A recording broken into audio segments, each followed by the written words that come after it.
What I unfortunately just had to witness there was my very poor reenactment of Gene Wilder's introduction of Willy Wonka. You know, he's got the cane and then he's going and then he has to fall over. Yeah, it was a good idea in my head. But because today we are going to be looking at all 3 Wonkas that I've seen in the movies. I'm going to be looking at the actors, the movies, the whole shebang. We're not going to be looking at the book. Just the 3 movies, 3 actors, 3 representations, adaptations. That's it.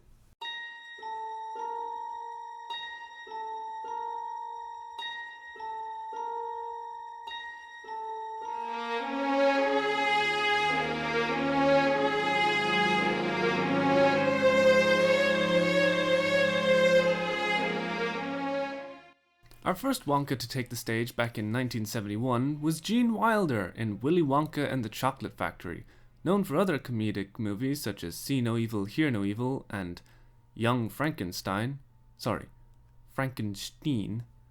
His portrayal of Willy Wonka is that of a mysterious, eccentric chocolate factory owner who's hell-bent on having all but one of these children perish in his factory, even with a very shady contract being signed at the beginning. In his introduction, Gene Wilder specifically insisted that Wonka come out with a cane and then do a forward tumble, so from that point onwards, people wouldn't know what to expect.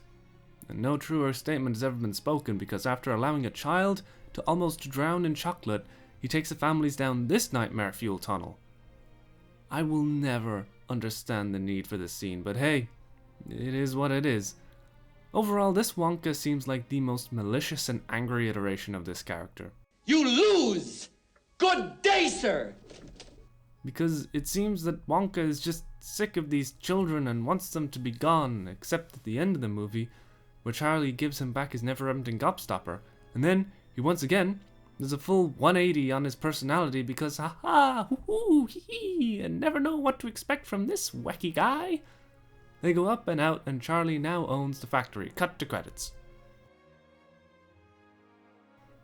So, maybe Willy Wonka was just a bitter old man left with nothing but a run-down, whimsical factory, accompanied with huge operating costs and was very short-staffed. Then he just needed to dump the responsibilities of it on that which he hated most. Boom. A child. No. Now this all may be a bunch of speculation and an entire misreading of the 1971 movie as a whole, but it was Gene Wilder that brought Willy Wonka to life from the pages of Roald Dahl's book. I believe Gene Wilder did so with the best of intentions to make the character his own and put his own spin on it to make quite the entertaining watch of a sarcastic, condescending Wonka just taking joy in these spoilt children and equally spoilt parents panicking around his chocolate factory. However, Roald Dahl hated this adaptation so much that he wanted no other Willy Wonka movie made for as long as he lived. So what did they do, right as the poor man kicked the Charlie bucket?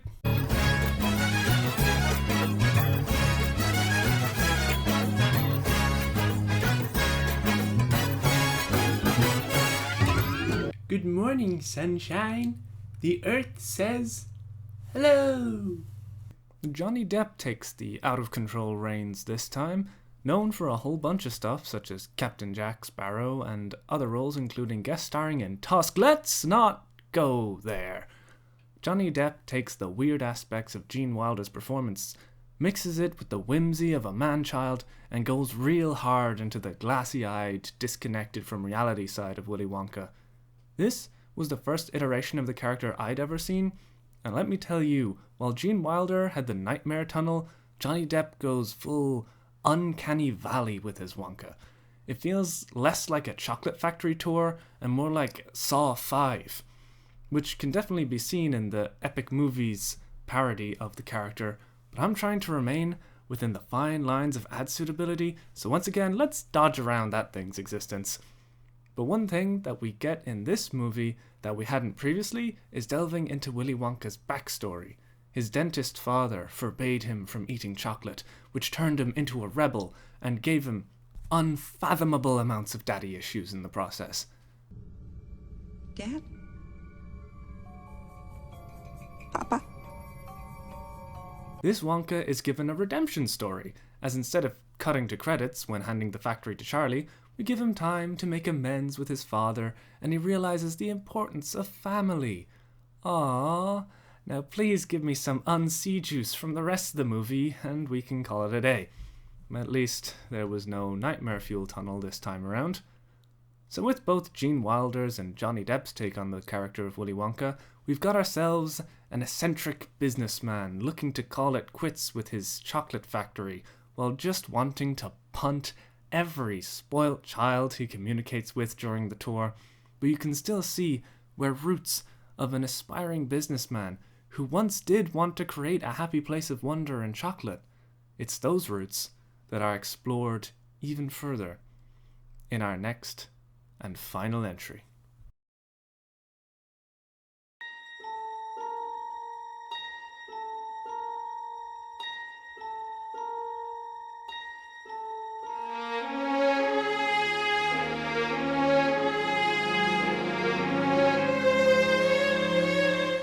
I actually haven't seen the Timothée Chalamet Wonka yet, but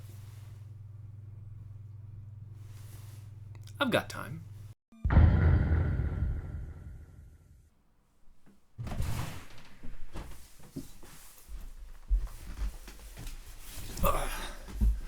It's time to quiet up and listen down. Scratch that. Reverse it. Timothée Chalamet, the guy from Dune, the guy who awarded Game of the Year to Baldur's Gate 3, a game that myself and Brandon moderately enjoy. Anyways, he's the shiny new face, the third wheel, the Robert Pattinson, the Tom Holland, the Holy Spirit? He's the third and newest Wonka, and this poor guy was torn to shreds by TikTok because of the trailer. Similar to Chris Pratt's voice for Mario and Sonic's appearance in their respective trailers, but then you hear nothing about their actual movies. Glad to know that the attention spans of the public are alive and well. Surprise! This movie was actually really good. Timothée Chalamet takes the eccentric businessman, ages him back a decade or two, and then replaces the cynicism and sarcasm with some greatest showman, young and upcoming rags to riches story.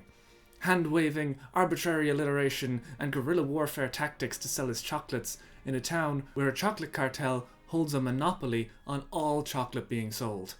The movie being a musical took me by surprise until I remembered the whole point of the Oompa Loompas in the other movies. It actually has the musical numbers as Willy Wonka making sales pitches to people with some catchy jingles, such as the Lottalet of Chocolate.